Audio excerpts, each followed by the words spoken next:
Welcome to Narc Abuse No More, where we're here to help educate you about narcissistic abuse because your feelings do matter.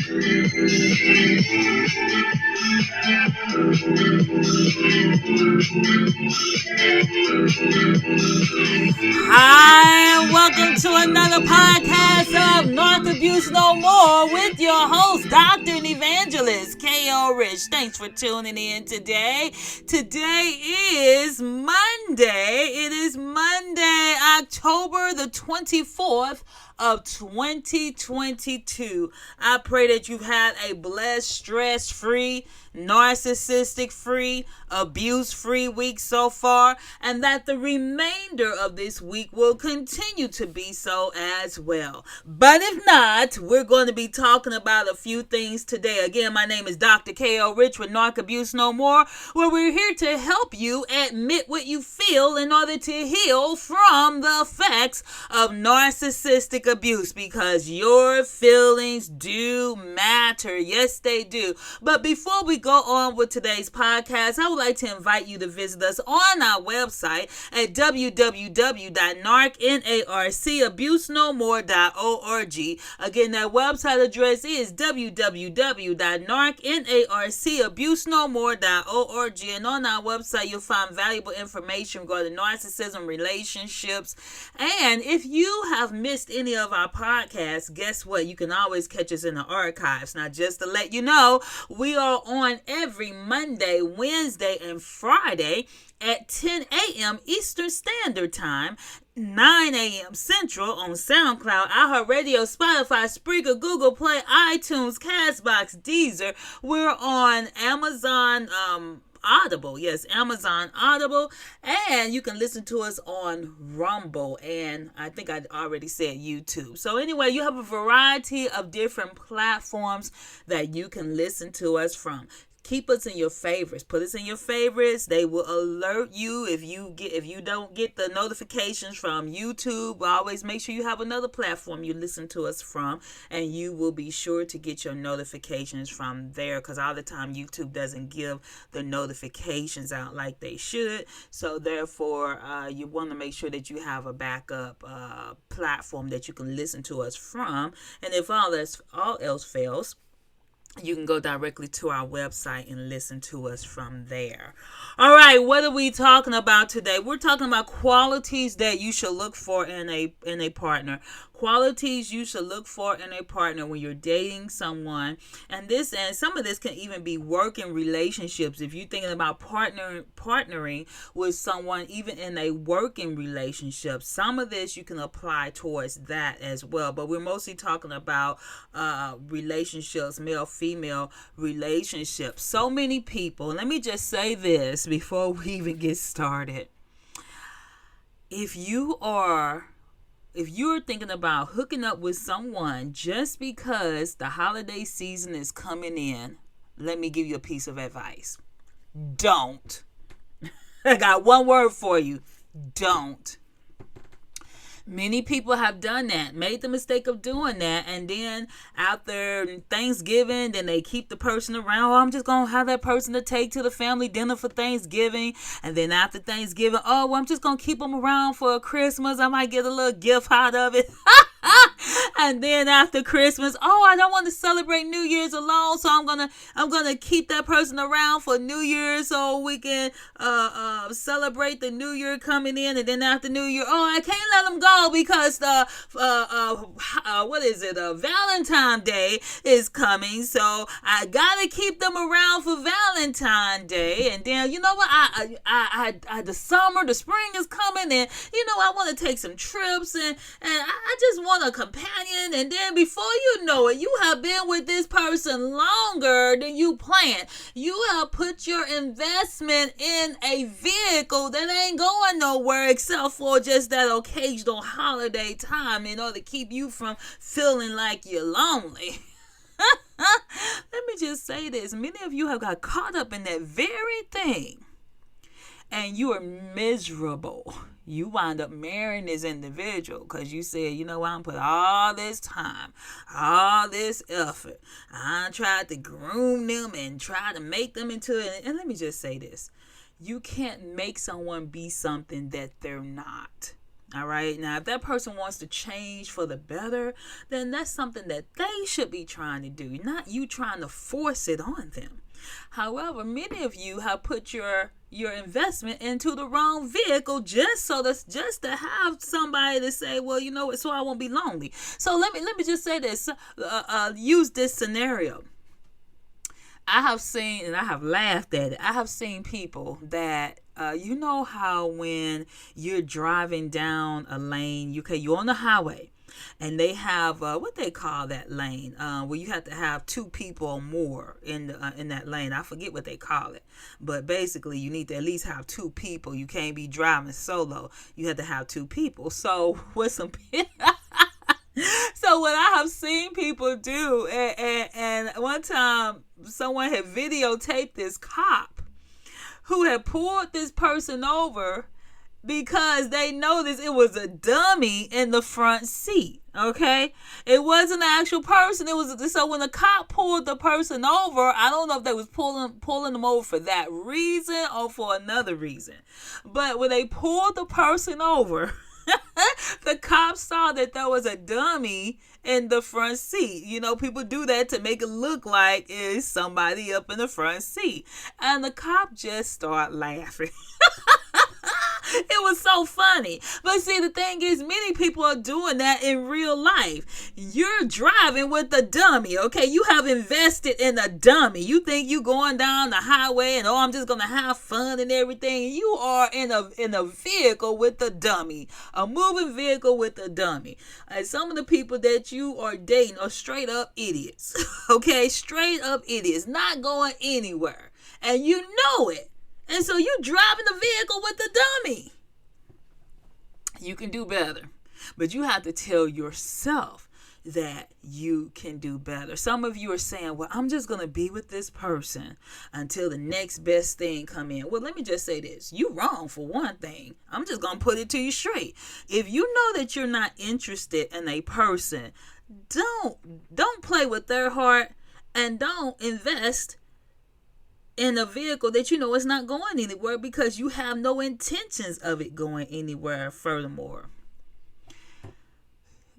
you want to date someone that have qualities that you will want in a person as a lifelong partner. And I'm talking about forced marriage. I'm not talking about you talking about, I'm still dating this person after 15 years and y'all got 10 kids and 5 dogs and 3 cats and a house and no. We're talking about, if you're talking about marrying this person, if you are talking about, I'm dating this person because I'm looking at my ultimate at the end of the road is I do want to be married. There is nothing wrong, but you need to be honest with yourself and you need to be honest with the other person so that you both will not be wasting each other's time. Some people have gone into a relationship knowing that the other person said that they're not marriage minded and you think, well, I'm going to change that person's mind. No, you're going to wind up being disappointed. You're going to be 20 years later still so-called quote-unquote dating the individual and they say, hey, I told you from the beginning I was not interested in being married. But then they were getting all the marital benefits that you were allowing them to get. And so therefore you wind up with all these kids and all this investment. And now you can't do nothing about it because they told you from the very beginning. Okay. So we're going to talk about qualities that you should look for in a life partner. As always, I love to give you a website. You get this valuable information from thoughtcatalog.com.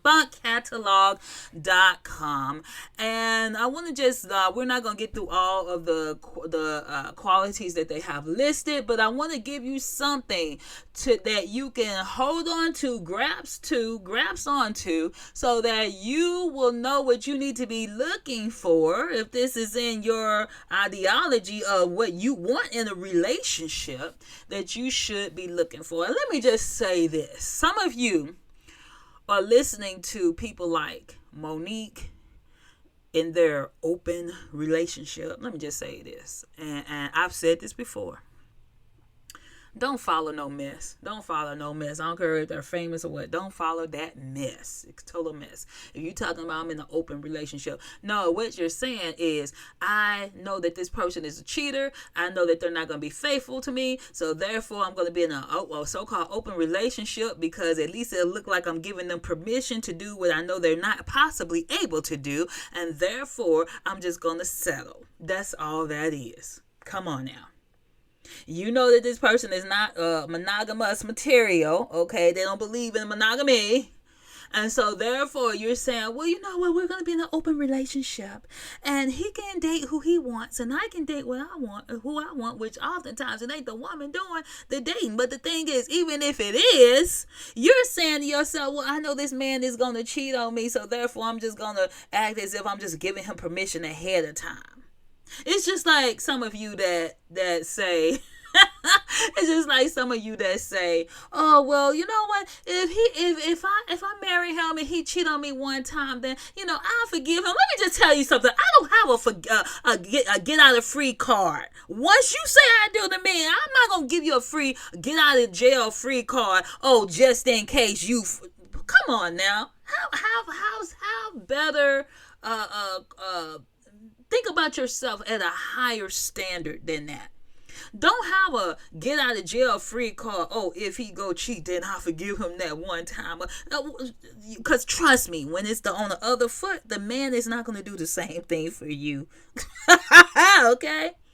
What's good for the goose is good for the gander. If you can be faithful, so can he. If you as a male can be faithful, so can she.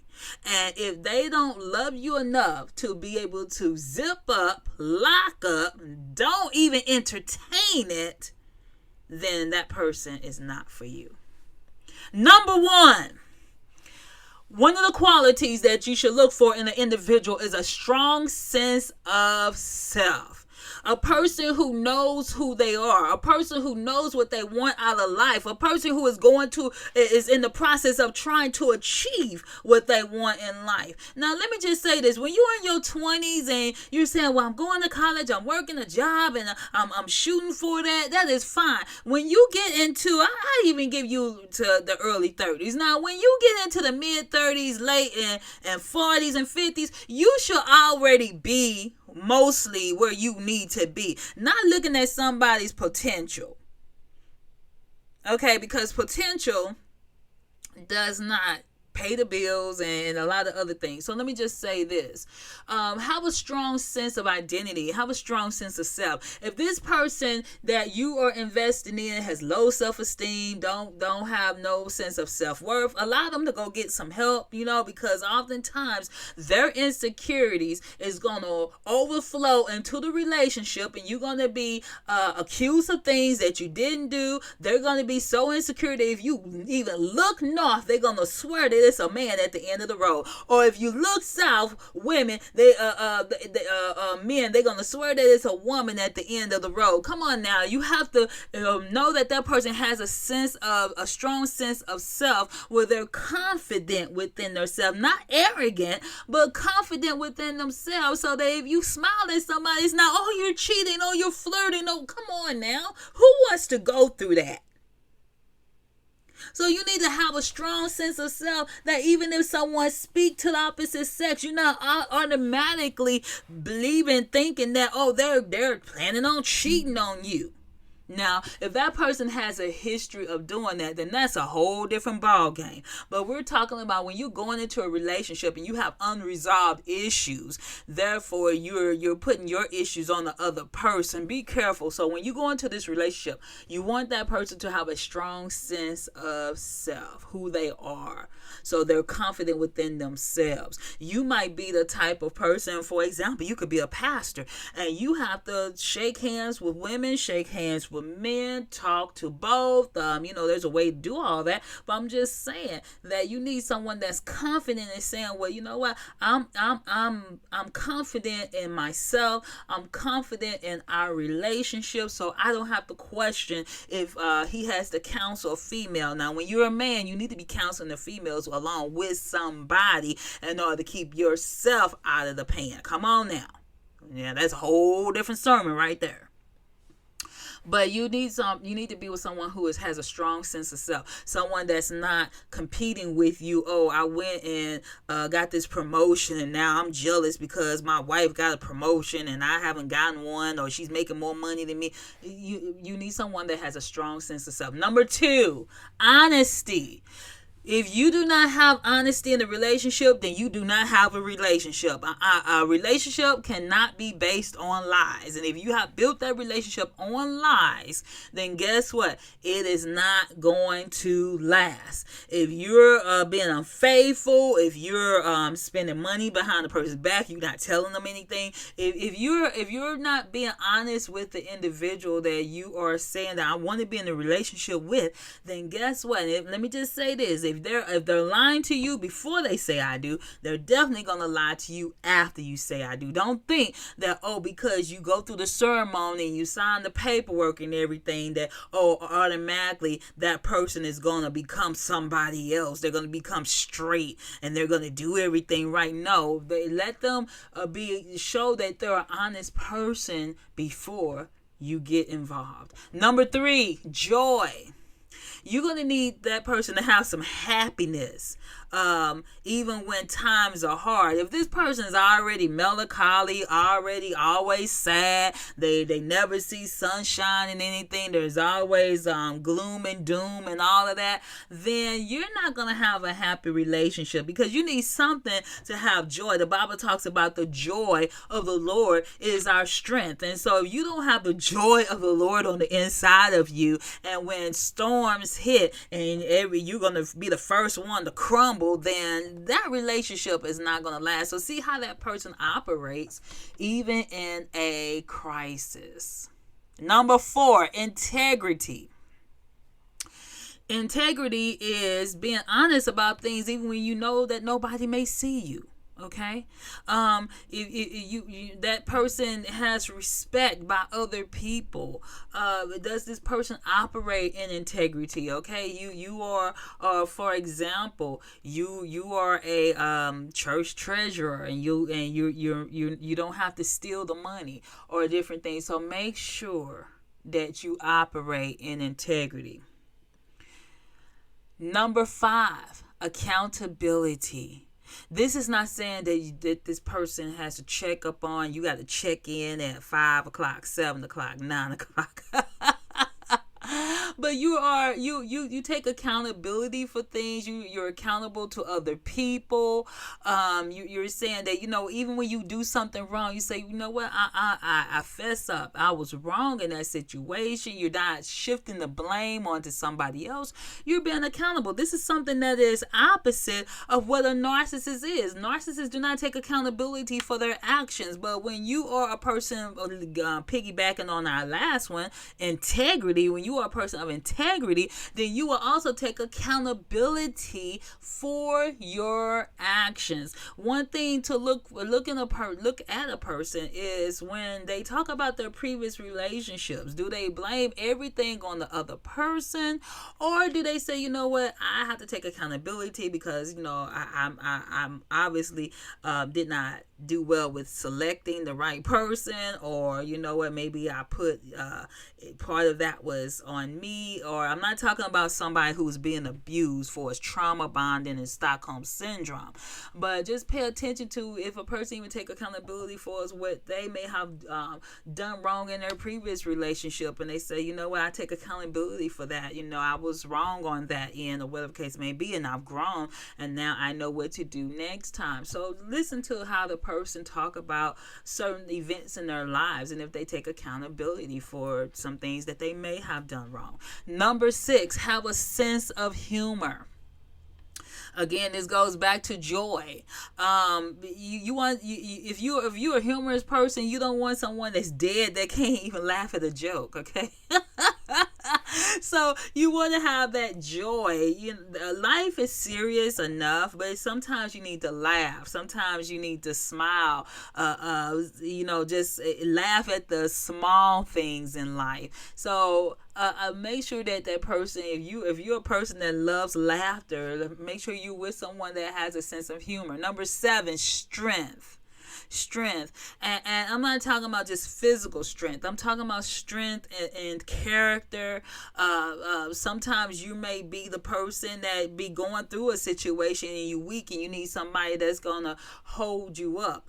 First is the Lord, and then that person that he will give to you to be a pillar of strength for you, to help support you. There's a story in the Bible when the children of Israel were at battle, and Moses, he had to lift his hands up, and as long as his hands were lifted, then Israel was winning the battle. But as soon as his hands lowered, because he got tired, then they start losing the battle. So he had to have one person on one side, another person on the other side, in order to lift his hands, to hold his hands up, so that when he was tired, his hands were still able to be supported, and therefore Israel was able to win the battle. What am I saying? What I'm saying is sometimes you need someone to be your support, and then vice versa when you're in a relationship. And when you're dealing with someone that's narcissistic, they're not thinking about supporting you or strengthening you. It's all about themselves. So you need to pay attention to that. Number 8, the ability to trust others.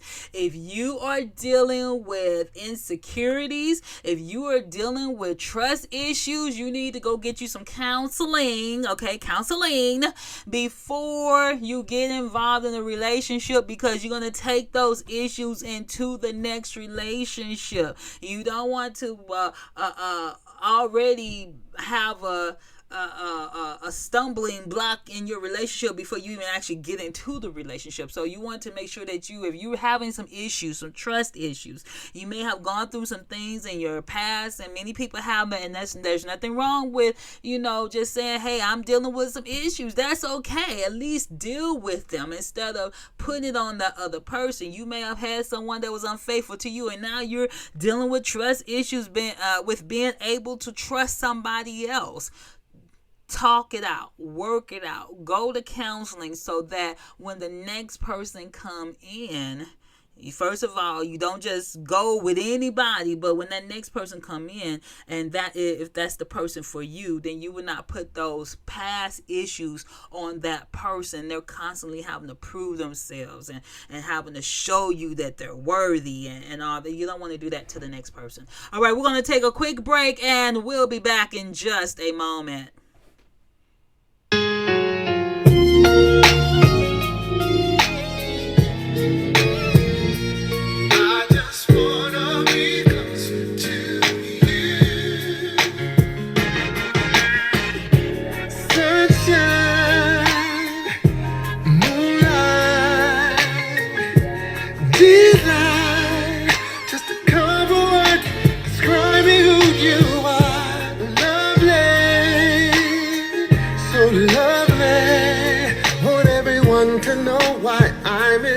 With you,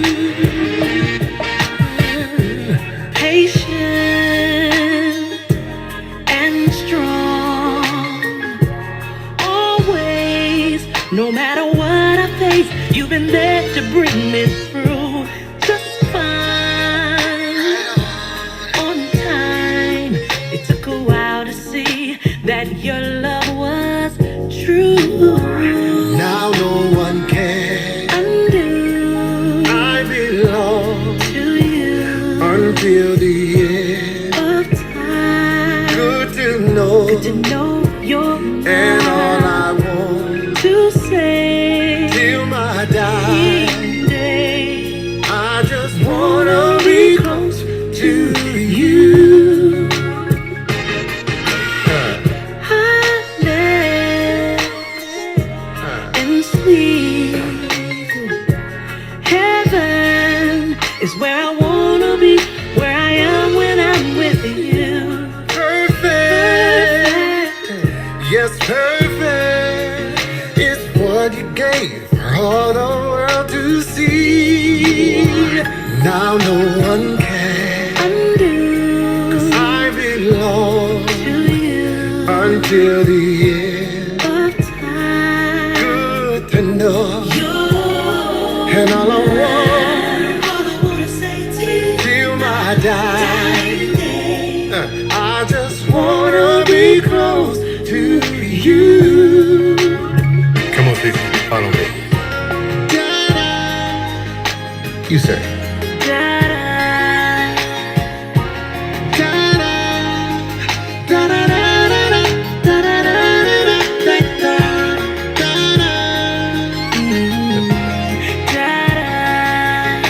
Go out to sea, but now we know the truth. And no one can undo my can do. Cause we run on to the end. Good to know that you're change your mind and will. How will you stay? I just wanna be close to you.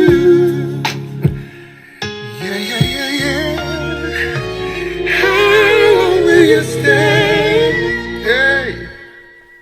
I just wanna be close to you. Close to You, and that is by BB and CC Whining. All right, so we're still talking about qualities that you should look for in a person, in a mate. Number 9, maturity. If that person is not mature, then you're gonna have some issues. Okay, if you're 40 some years old and you're still acting like you 18, something is wrong. All right, so you want somebody that has matured, not only physically, but you want that person to be spiritually mature. This is why we have to read the Word of God for ourselves in order for us to be able to grow, in order for us to be able to mature, in order for us to be able to understand what God will have for us at the times in which we're living in. Number 10, compatibility from the start. If you have nothing in common, then guess what? It's going to be something wrong. I know they say that opposites attract, but you need to have something in common. And I'm not talking about bed partners. Now, for those of us who are Christians, we know that that's not supposed to be going on until you say I do. All right, but the thing is that you need to have compatibility from the start. Number 11, independence. One of the things that I can't stand is somebody that's smothering. I'm not some liver that you can smother me with gravy and onions. Don't. I remember I was in high school and I, was dating this guy and he every time our class was over, he was at my classroom wanting to walk me to class.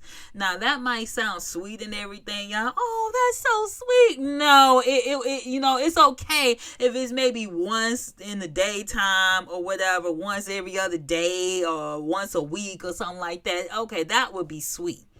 This was at every single class. I was wondering myself, okay, you only have 55 minutes, okay, in the class, and then you got 5 minutes to get from one class. At least I don't know what they're doing these days. But back in the day when I was in high school, you had 55 minutes in a class. Okay, you in your science class, you have to go to civics class and whatever else. Okay, so you got 55 minutes in that class. So then you have 5 minutes when the bell rang, and I was like, he would be on the outside of the door of my class as soon as the bell rang. And I'm saying, how is he getting out of the class? Is he asking the teacher, can you let me out of the class? I gotta go walk my girlfriend to...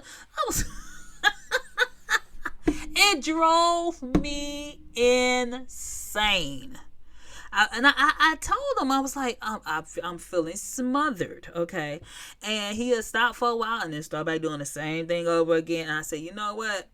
I wound up breaking up with him because I couldn't handle it. I could not handle it. It was too much or whatever. So you need someone that's independent, that's able to, you're together, but then they can be independent of you at the same time, where everything doesn't live and breathe based upon your presence. So you need someone that can be independent, okay? They're not always leaning on you, needing you, wanting you.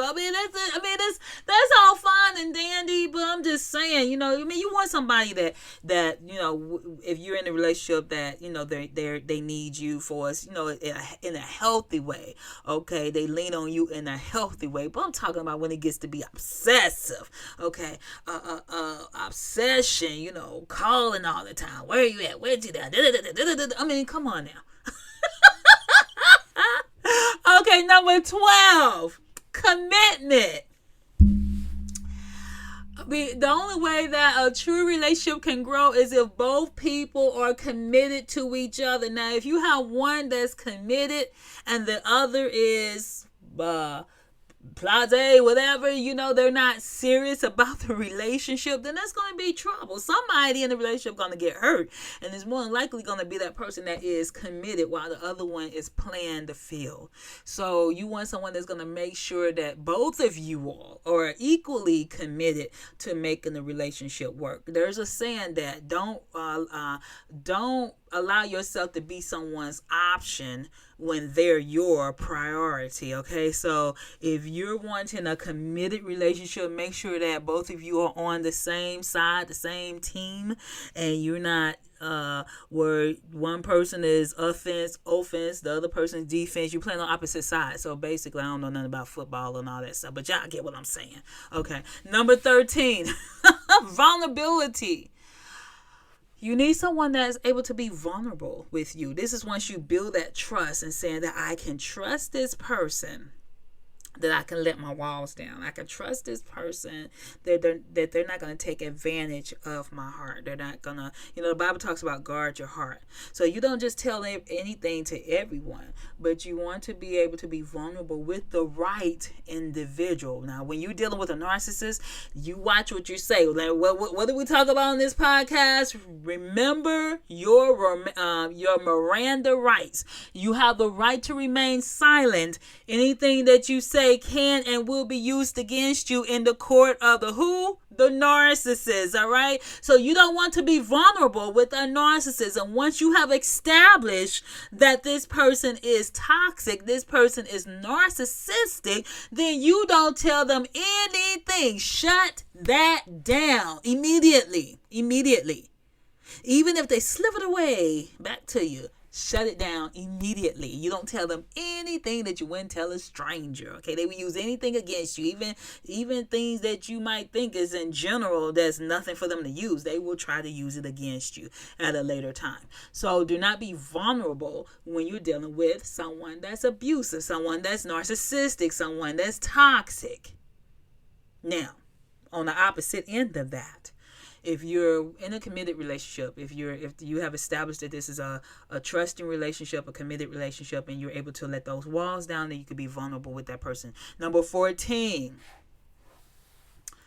an ability to argue in a productive way. That means that when I talk about argue, you can argue something and not be arguing, okay? What do I mean by that? There's times that you're going to have disagreements, but it's how you disagree. That's the thing, how you disagree. Disagreements do not have to involve yelling and shouting and calling each other names and all that. That's just too far, okay? That's abusive, all right? You can disagree. You can agree to disagree on something. You might say, well, you know what? I think that the Republicans are great. Or I think the Democrats are great. Okay, whatever the case may be. I'm just using that as an example because they both two heads of the same snake. That's another thing right there. But let me just say this, is that it's all about how you disagree. You can have a friendship and you say, hey, I don't appreciate X, Y, and Z. And the other person, well, I think that is great and awesome. And you all just, let's be honest with each other. Because if you cannot communicate and if you cannot be honest within the relationship, then you have no relationship. So therefore, when you have disagreements, it's about the way you disagree. You don't go below the belt. Let me just say this, because sometimes people are in a relationship, they want to be right all the time. So then what they'll do is they'll try to hurt you by the things they know about you. And then what does that do? That damages the trust in the relationship. Just because you know something about somebody don't mean that you use it to hurt them. Don't do that. If you disagree and you can't win just on you, if you so-called, and it's not even about winning, but I'm using this term, if you have a disagreement, you can't so-called win just on the merit of that disagreement, then you basically have no argument at all. One thing that's so important to know in a relationship is not about winning. It's not about winning. Relationships are all about compromise. You may say, I gotta win. Well, then you're not ready for a relationship, because a relationship is not about winning. A relationship is about being selfless and compromising. And the both of you will have to do that at some point in that relationship. Number 15, humility. Everyone makes mistakes, but you have to be willing to admit that you make mistakes. And what does that require? Humility. Sometimes people can know that they're wrong about something, and they're not humble to say, I'm wrong. They're not humble enough to say, I'm sorry. They're not humble enough to come to you and say, how can we get this right? Some people, and I've seen it with some people that call themselves Christians, and they will know that they did something wrong to you, and they will not have they don't have a humble spirit to admit that they were wrong.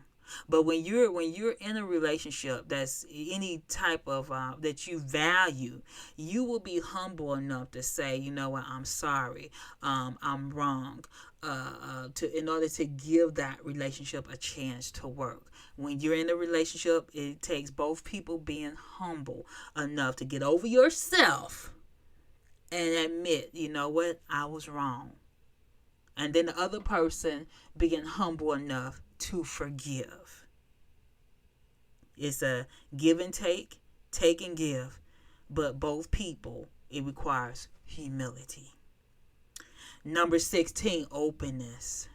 If you are not open to the other person's needs, wants, desires, feelings, then there will be no growth in that relationship or partnership. Even when you're in a business partnership, you have to have room for growth. You have to be open for growth. Number 17, selflessness.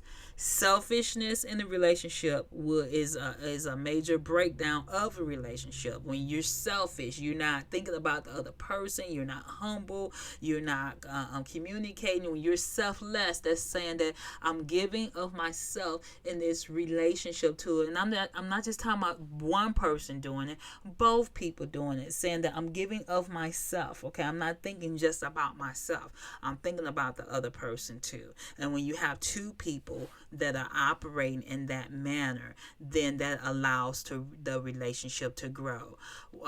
Number 18, affection. Affection, I'm not talking about sex. Sometimes people can mix sex with affection. You can have affection without sex, and you can have sex without affection. I'm talking about affection. When you feel for what another person is going through, you show them, whether it's a hug, whether it's just sitting down talking, whether it's listening to the individual. There are many ways to show affection. I'm not talking about sex, I'm talking about affection. Remind each other that, hey, I care about you, I love you. That is affection. Number 19, self-awareness. And let me just say this, piggyback on that last one, because sometimes, and the reason I say that is affection is not equated to sex, because what if that person gets ill where they can't have sex? You can still have affection. Okay, so they're not simultaneous with one another exactly. Affection, you can have affection without having the sexual part to it. Number 19,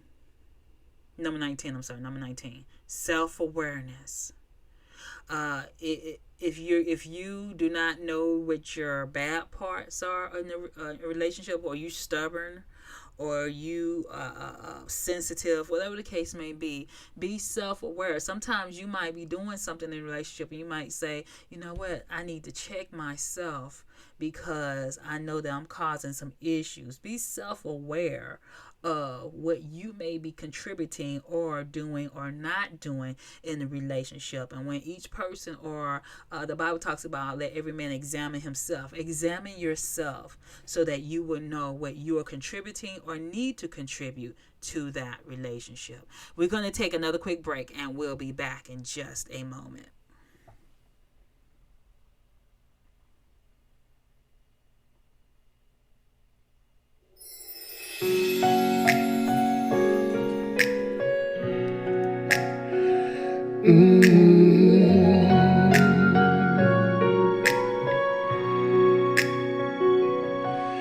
When I found you, I found somebody who cares. When I found you, found my most intimate prayer. When I found you, I found what every heart dreams of. When I found you, I found love.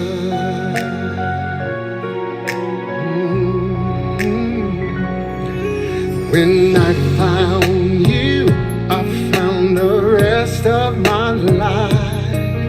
When I found you, I told all others goodbye. When I found you, I saw my fears fly away like a dove. When I found you, I found love.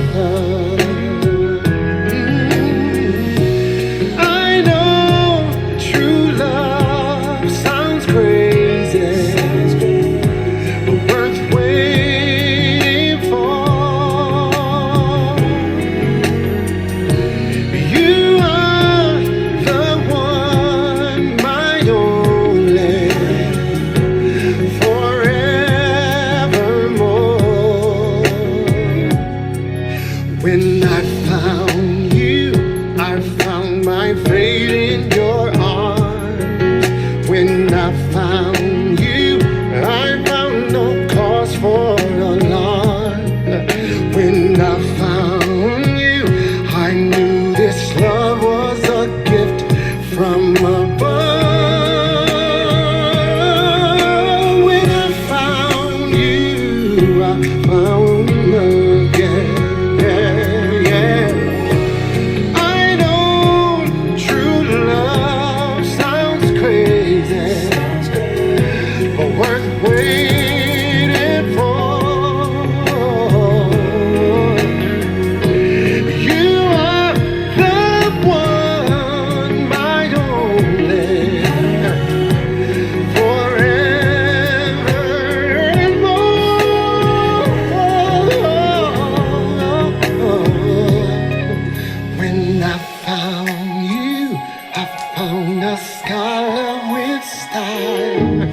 When I found you, found one more reason to smile.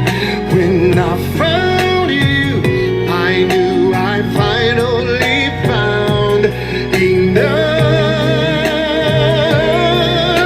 When I found you, I found love. Yeah, I did. When I found you, I found love. When I found you, I found love.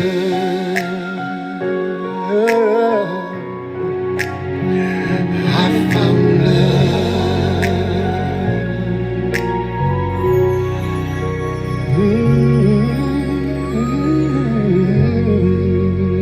BB Whining, I found love.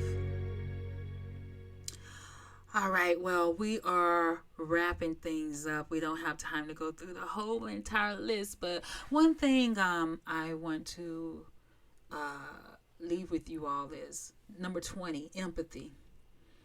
You need to be able to feel for the other person. Be there for the other person. Understand what they are going through. And when you empathize with one another, then it also helps with, well, I'm going to talk about the last one, forgiveness. Forgiveness. It is so important that when you're in a relationship, you're able to forgive. Because there's going to be a time when you're needing forgiveness, and there's going to be a time the other person is going to be in need of forgiveness. Something they're going to say, something they're going to do, and you need to be able to forgive. I'm not talking about craziness, cheating, and all that kind of stuff. I'm talking about even then you have to forgive. But it doesn't mean that you continue and stay in that relationship. That depends on what's going on. Any type of abuse you can forgive, but you don't allow them to keep laying their hands on you, right? But we're talking about forgiveness. And that is so important when you're able to forgive. And one thing about forgiveness, it releases you. God requires that we forgive one another because he has forgiven us.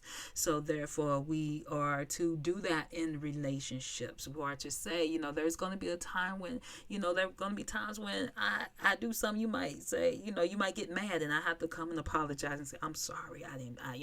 I'm sorry I did whatever or said whatever case may be. So always be willing to forgive. And those are things that you need to look for in your relationship. And if any of those things are missing, you need to think about it before you proceed. All right, we are up out of here. I pray that today's podcast has been a blessing to you, and that you do know that, hey, your feelings do matter. This is Dr. K.O. Rich with Narc Abuse No More, helping you to admit what you feel in order to heal from the effects of narcissistic abuse. Until next time.